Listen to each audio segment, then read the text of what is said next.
नाज़रीन आदाब, अखबारों की दुनिया में आपका खैर मक़दम है। मैं हूं आपका मेज़बान हारून रशीद। पेश खिदमत है रोज़नामा आग में शायर डॉक्टर मोहम्मद ज़फ़र हैदरी का बेहद अहम मज़मून, जिसका उन्वान है अलालत में भी डॉक्टर कल्ब सादिक की तालीमी मसरूफियात जारी। डॉक्टर ज़फ़र हैदरी लिखते हैं कि डॉक्टर कल्ब सादिक साहब हमेशा से काफ़ी अदीमुल फुर्सत रहे हैं। चंद बरस कब्ल तक हमने जब भी डॉक्टर साहब से राब्ता कायम किया तो वो हमेशा अपनी इल्मी, दीनी और समाजी मसरूफियात के सिलसिले में सफ़र में नज़र आए। कभी एयरपोर्ट पर, कभी तैयारे में, कभी बैरून ममालिक, कभी मुल्क में, कश्मीर से कन्याकुमारी तक, कभी मजलिस में, कभी महफिल में, कभी कॉन्फ्रेंस में, कभी सेमिनार में, कभी मीटिंग में। गरज हर वक्त वो अपने कामों में मसरूफ नजर आए। ये काम उनके ज़ाती नहीं बल्कि मुल्क और कौम की मफाद में हुआ करते थे। पिछले 2 बरसों से शदीद अलालत के बावजूद डॉक्टर साहब ने हिम्मत नहीं हारी और मुसलसल तालीमी और समाजी खिदमत में मशगूल रहे।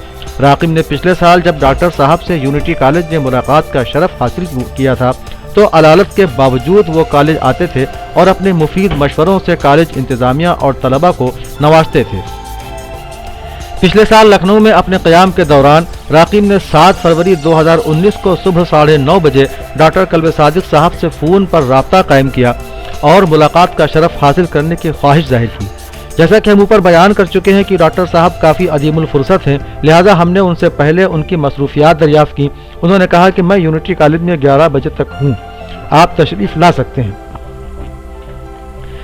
चूँकि डॉक्टर कल्ब सादिक साहब वक्त के बहुत ही पाबंद हैं, इसलिए तकरीबन 15 किलोमीटर का फासला तय करके हम अपने बहनोई अली असगर शिकोह साहब के हमरा ठीक 10:30 बजे यूनिटी कॉलेज पहुँचे।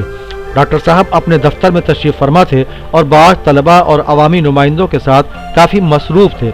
इसी असना डॉक्टर साहब ने चाय मंगवाई। हमारी नज़र बराबर घड़ी पर थी और 11 बजने में चंद मिनट बाकी रह गए थे।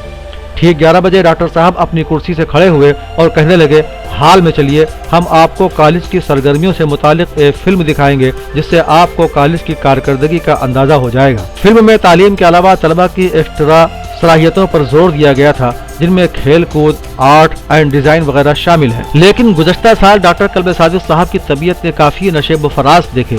उनकी सेहत के बारे में अपने क्या गैर भी फिक्रमंद होने लगे, और क्यों न होते, डॉक्टर साहब के तालीमी कारनामों से सब वाकिफ़ हैं। एक स्कूल से डिग्री कॉलेज और अब यूनिवर्सिटी का ख्वाब, ये सब डॉक्टर साहब ही की कोशिशों का नतीजा है। उनका सिर्फ एक ही नसबुल ऐन है, तालीम, तालीम और सिर्फ तालीम। चंद बरस कबल अलीगढ़ मुस्लिम यूनिवर्सिटी में एक बैनुल अक़वामी कॉन्फ्रेंस में डॉक्टर कल्ब सादिक साहब ने मुसलमानों में सिर्फ तालीम पर जोर दिया और कहा कि जब वो हाल ही में इराक़ में आयतुल्लाहुल उज़्मा सैयद अली अल हुसैनी सिस्तानी मदजिल्लहु से मिले तो उन्होंने और बातों के अलावा मुसलमानों में तालीम पर जोर दिया, और वो भी मॉडर्न तालीम। लिहाजा डॉक्टर साहब का फरमाना था कि मुसलमानों की तरक्की का ज़ामिन सिर्फ तालीम है। उन्होंने ये भी कहा कि हम शिया सुन्नी इख्तिलाफात में पड़े हुए हैं, जबकि आयतुल्लाह सिस्तानी साहब का फरमाना है कि हमें सुन्नियों को भाई नहीं बल्कि अपनी जान कहना चाहिए। बहरहाल कल 19 जनवरी 2020 को जब हमने डॉक्टर साहब लायक व फायक दामाद और यूनिटी कॉलेज के सेक्रेटरी नजमुल हसन रिजवी साहब से डॉक्टर साहब से मिलने की ख्वाहिश जाहिर की तो उन्होंने एरा मेडिकल यूनिवर्सिटी में 4 बजे सपहर मुलाकात का वक्त मुकर्रर किया। डॉक्टर साहब की पाबंदी वक्त को मद्देनजर रखते हुए हम वक्त पर एरा मेडिकल यूनिवर्सिटी पहुँच गए। अब की बार हमारा किसी तफसीली गुफ्तगू का इरादा नहीं था, हम महज अयादत की नीयत से गए थे। चंद ज़रूरी फॉर्मेलिटीज़ को मुकम्मल करने के बाद जब हम कमरे में दाखिल हुए तो हम वर्ताए हैरत में पड़ गए। डॉक्टर साहब अपने बेड पर बैठे हुए हस्ब मामूल अपने काम में मसरूफ़ नजर आए। कागज़ पर कुछ लिख रहे थे। हमने पूछा, क्या लिख रहे हैं? कहा, एक मजमून। इतने में ही एक साहब अपना बायोडाटा लेकर आए और वो उनसे गुफ्तगू में कुछ मसरूफ़ हो गए। शायद तालीमी काबिलियत वगैरह दरियाफ़्त कर रहे थे।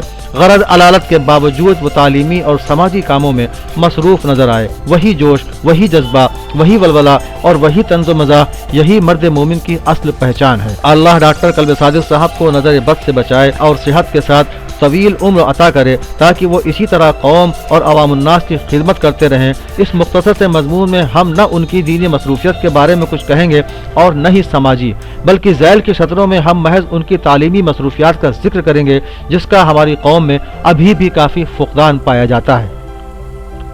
डॉक्टर साहब ने चाय मंगवाई। हमने भी मौका गनीमत समझा और मुसलमानों में तालीमी फुकदान का सबब दरियाफ्त किया।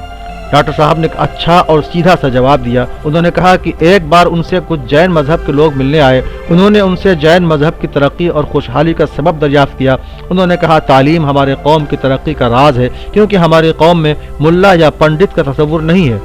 دراصل ڈاکٹر صاحب کے کہنے کا مطلب یہ تھا کہ اگر ہمارے علماء تعلیم، وہ بھی ماڈرن تعلیم پر زیادہ زور دیں تو ہماری قوم بھی ترقی اور خوشحالی کے مراحل طے کر سکتی ہے اور جہالت کا خاتمہ ہو سکتا ہے۔ انہوں نے طلبہ کے ٹیلنٹ پر بھی زور دیا۔ انہوں نے مزید کہا کہ اگر بچے میں ٹیلنٹ ہو تو وہ اس کی ہر ممکن مدد کرتے ہیں۔ اپنے کالج کے چند طلبہ کا ذکر کرتے ہوئے ڈاکٹر صاحب نے فرمایا کہ جاپان نے ان کے کالج کے چند طلبہ کو منتخب کیا ہے تاکہ وہ اپنے ٹیلنٹ کا مظاہرہ وہاں کریں۔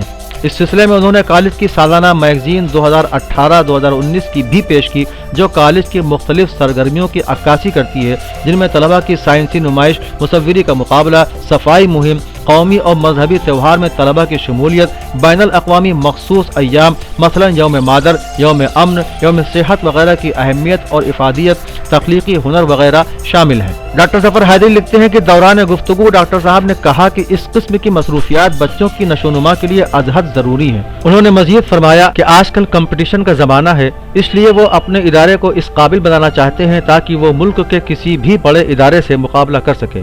وہ تعلیم میں میرٹ کے قائل ہیں۔ اسکالرشپ انہی بچوں کو دیا جاتا ہے جو اس کے حقدار ہیں۔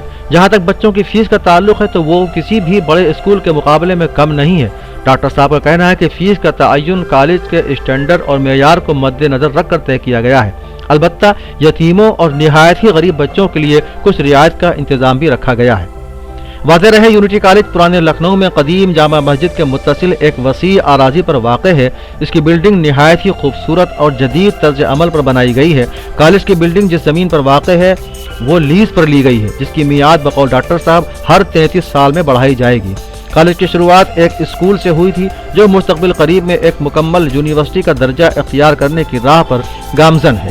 ماضی میں اس ادارے کا دورہ کئی اہم شخصیات نے کیا، جن میں سابق صدر جمہوریہ ہند ڈاکٹر عبدالکلام بھی شامل ہیں۔ ڈاکٹر کلب صادق صاحب نے ہمیشہ جدید تقاضوں کے تحت تعلیم و تربیت کے فروغ پر زور دیا۔ بعض لوگوں نے ان کی مخالفت بھی کی، لیکن وہ اپنے مشن میں آگے بڑھتے ہی گئے اور کامیابی ان کے قدم چومتی گئی۔ والد محترم پروفیسر اکبر حیدری صاحب نے شاید اسی لیے ایک مضمون بعنوان جدید تعلیم کے علمبردار سر سید احمد خان اور ڈاکٹر کلب صادق لکھا تھا، جو کئی اخبارات اور رسائل میں شائع ہوا۔ بقول حیدری صاحب ڈاکٹر کلب صادق صاحب کو میں نے بہت قریب سے دیکھا ہے۔ وہ واقعی فنا فی القوم ہیں اور قوم کو خوشحال، سربلند، خوددار اور تعلیم سے آراستہ دیکھنا چاہتے ہیں۔ انہوں نے عوام کی فلاح و بہبود کے لیے کچھ سال پہلے توحید المسلمین ٹرسٹ کا ادارہ بھی قائم کیا۔ اس کے تحت یتیموں، بیواؤں اور بے سہارا لوگوں کی مدد کرتے ہیں۔ ذہین اور قابل بچوں کو وظیفہ دیا جاتا ہے۔ سائنسی طلبہ کا خاص طور پر خیال کرتے ہیں۔ اگر کوئی پوزیشن ہولڈر ہوتا ہے تو اس کو اعلیٰ تعلیم کے لیے لندن یا امریکہ بھیجتے ہیں۔ جن لوگوں کو MBBS اور انجینئرنگ میں داخلہ ملتا ہے، ان کی مکمل تعلیم تک ان کو ماہانہ وظیفہ بھی دیا جاتا ہے۔ یونٹی کالج کے بارے میں حیدری صاحب یوں رقم تراز ہیں: یہ ڈاکٹر کلب صادق صاحب کا سب سے بڑا قابل فخر کارنامہ ہے۔ ملک قوم کو اس کی بے حد ضرورت تھی۔ چند سال پہلے میں نے اسے دیکھا تھا، اس وقت یہ ایک معمولی شیڈ میں تھا اور طلبہ کی تعداد بھی بہت کم تھی۔ اب جو چند دن پہلے اسکول دیکھنے گیا تو میری حیرت کی انتہا نہ رہی۔ تعمیرات کا کام زور و شور سے جاری ہے۔ سڑکیں مثل کہکشاں نظر آئیں۔ اسکول کی تعمیرات، وسیع اور کشادہ میدان دیکھ کر دل اتنا خوش ہوا کہ سر سید احمد خان کا تعلیمی گھر یعنی مدرسۃ العلوم کی تعمیر یاد آ گئی، جہاں بنی نوع انسان کی نسلیں تحصیل علم سے فیضیاب ہوتی جا رہی ہیں۔